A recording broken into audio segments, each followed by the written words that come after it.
የ911 ጥሪ መጀመሪያ እና የተቆራረጠ ጨዋታ። What's going on?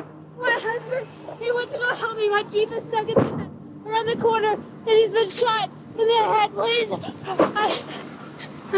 he's around the corner. Come here. Come here. The guy took. I don't have it. He's on my phone. I don't have anything. Come here. Have a seat. Have a seat. Have a Please. seat. Stay in here. Stay here. Please. መስከረም 6 ቴክሳስ ውስጥ ለፖሊስ የደረሰው ጥሪ እጅግ አስደንጋጭ ነበር። በጣም አንዲት ሴት በድንጋጤ ባለቤቴ ጭንቅላቱ ላይ ተመቷል ስትል። ይህ እንግዲህ የሮበርት ፓይተር ሞት ታሪክ መነሻ ነው። ዛሬ የምናየው በፖሊስ መዛግብት በምስክሮች ቃል ላይ ተመስርተን ነው። አዎ በመጀመሪያ ሲታይ ቀላል አደጋ ይመስል ነበር፣ ግን ከጀርባው ያለው እውነት በጣም የተወሳሰበ ነው። በትክክል ግባችንም ያ ነው። ከዚህ ቀላል ከሚመስለው ታሪክ በስተጀርባው ያለውን እውነታ መፈተሽ እና ዋናው ነገር የቻሲ ፓይተር ታሪክ ነው እና መርማሪዎችስ እውነቱን ለማግኘት ምን ያህል እንደተፈተኑ ማየት ነው። እሺ እንጀምር። ቻሲ መጀመሪያ ላይ ለፖሊስ ምን ነበር ያለችው? ያው የመጀመሪያው ታሪክ መኪናዬ ጭቃ ውስጥ ገባች፣ ባለቤቴ ሮበርት ሊረዳኝ መጣ። አዎ ከዚያ ድንገት የተኩስ ድምፅ ሰማሁ። አንድ ጥላ ነገር አይቼ ዞር ስል ባለቤቴ ወድቆ አገኘሁት እና በፍርሃት ስትሮት ደግሞ ስልኳንና የጋብቻ ቀለበቷን እንደጣለች። Tell us what happened. I was driving from Quinlan. What were you driving? My Jeep. Okay. And I was gonna be my husband at the Jackson box. And when he texted me, I told him I was 3 miles away, and I heard a shot, and the Jeep started rolling, and I didn't see anything, and I saw a shadow. That's all I saw.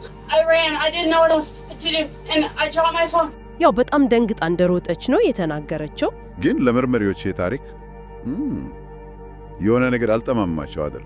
ከመጀመሪያውም ጥርጣሬ ነበረ፣ በተለይ በቻሲ እጅ ላይ የታየው የደም መርጨት። አዎ የደም ስፓተር የሚሉት ማለት ደሙ የተረጨበት መንገድ ከሩቅ ሆና ያየች ሰው ታሪክ ጋር አይሄድም። በጣም ቀርባ መሆን አለባት እንደዚህ አይነት ረጨት እንዲኖር። ይሄ አንዱ ነው።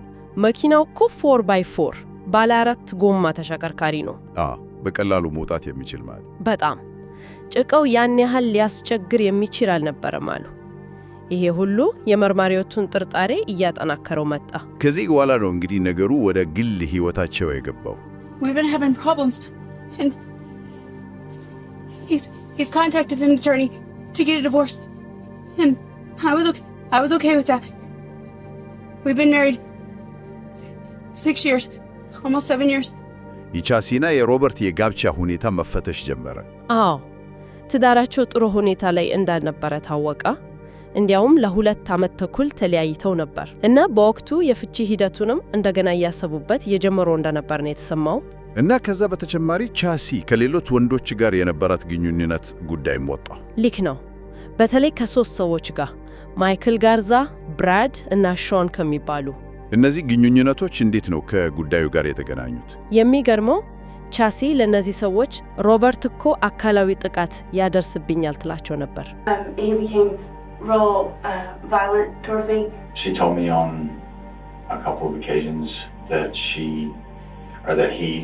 would put hands on her or, threaten her. I mean, threaten to divorce her and take her kid and everything, stuff like that.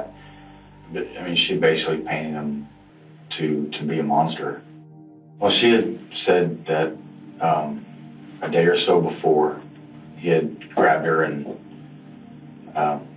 was physical with her, and there wouldn't be anything. No finger marks on the arm, nothing around the throat, nothing. እዚህ ጋር ነው እንግዲህ ታሪኩ በጣም የሚዋሰሰውና የሚገርመው። ቻሲ ሮበርትን በአካል ጥቃት ይፈጸምብኛል ስትል የሮበርት የቅርብ ሰዎች፣ ጎረቤቶቹ፣ የቀድሞ ሚስቱ ኤሚ፣ ሌላው ቀርቶ ልጁ ኒኮል የሚሉት ነገር ፍጹም የተለያየ ነው። እንዴት? ምን አሉ? ሮበርት በጣም የተረጋጋ፣ ዝምተኛ፣ ችግር ሲፈጠር እንኳን ራሱን የሚቆጣጠር አይነት ሰው ነበር ነው የሚሉት። እነዚሁ ሰዎች ደግሞ በተቃራኒው ቻሲ ራሷ እንደዚህ ተለዋዋጭ ባህሪ እንዳላት በቀላሉ እንደምትቆጣ ይመሰክራሉ።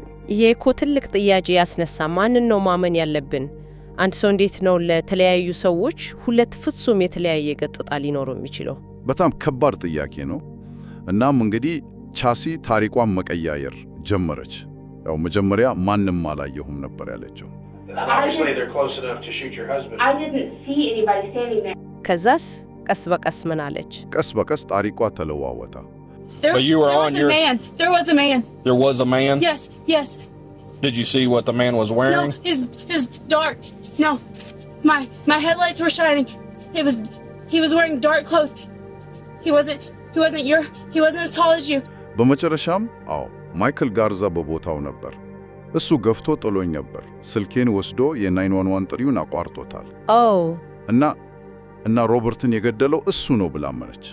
Don't lie to me. You're going to take a fall for this. You're never going to see your daughter again. Okay? All because you're trying to protect somebody else. He did it. You saw it. I didn't see him. Then how do you know he did it? I did. He had a box of gloves sitting on his kitchen table. A box of rubber gloves. He had a camo shirt sitting there next to it. He had a camo gun. I don't know what it was. I don't know anything. There was a trash bag sitting next to it. ግን እዚህ ጋር አንድ ነገር አለች አይደል? ሙሉ ኃላፊነቱን አልወሰደችም መሰለ። ልክ ነሽ።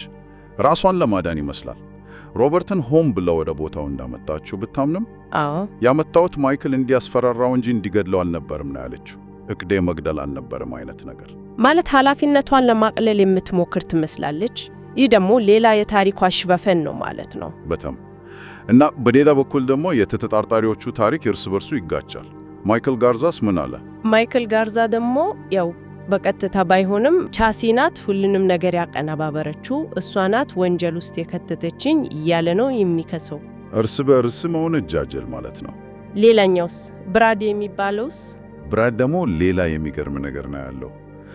ቻሲ ወንጀሉ በተፈጸመበት ሰዓት አካባቢ አያቴ ሆስፒታል ስለሆኑ ለአንተ ጋር እመጣለሁ ብላው ነበር እና በኋላ ሲጣራ አያቷ ሆስፒታል አልነበሩም። እና ብራድ የጠረጠረው ይህንን ማለትም በወንጀሉ ሰዓት እሱ ጋር ልትሆን እንደሆነ በመንገር በቦታው አለመኖሯን ማሳያ ለማድረግ ሊጠቀምበት ሞክራ ሊሆን ይችላል የሚል ነው። Why would she show me this gun or where? Why would she be telling me that he was abusive and this and that? I mean, either he was or she was trying to get me to say, I'll help you. በጣም የተወሳሰበ ነው። እነዚህ ሁሉ ታሪኮች እንዴት ነው መርማሪዎቹ የደረሱበት? ያው እንግዲህ ከነዚህ መስከርነቶች በተጨማሪ ቁሳዊ ማስረጃዎችም ተገኝተዋል። በአቅራቢያው ካለ ሜዳ ላይ ምን ተገኘ? የነፍስ ወከፍ መሳሪያ፣ ሾትጋን እና የራስ መሸፈኛ ባለከለባ የሚሉት ነገር አገኝተዋል።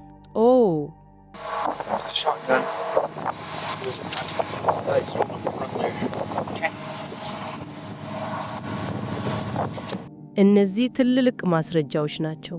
በጣም እና እነዚህ ቁሳዊ ማስረጃዎች ከምስክሮች ቃልና በተለይ ከቻሲ ተለዋዋጭ እምነት ከደጥ ቃሎች ጋር ሲደመሩ በቻሲና በማይክል ጋርዛ ላይ ጠንካራ ክስ እንዲመሰረት አደረጉ።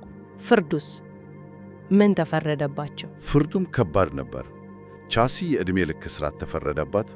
ማይክል ጋርዛ ደግሞ የ99 ዓመት እስራት። ዋው! ይሄ ጉዳይ እውነትም አንድ ታሪክ ምን ያህል ገጽታ ሊኖረው እንደሚችል እና እውነትን መፈለግ ምን ያህል ከባድ እንደሆነ ያሳያል። በተለይ እንዲህ አይነት የሚጋጩ ታሪኮች ሲኖሩ በጣም እና ይህንን ሁሉ ስናይ አንድ ትልቅ ጥያቄ ይቀራል። አንድ ሰው እንዴት ነው ለተለያዩ ሰዎች በተለያዩ ሁኔታዎች ውስጥ ፍጹም የተለያየ የሚመስል ማንነት ማሳየት የሚችለው?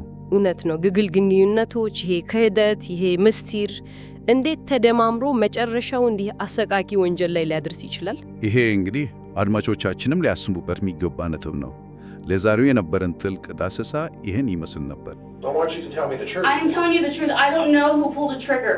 I don't know anything.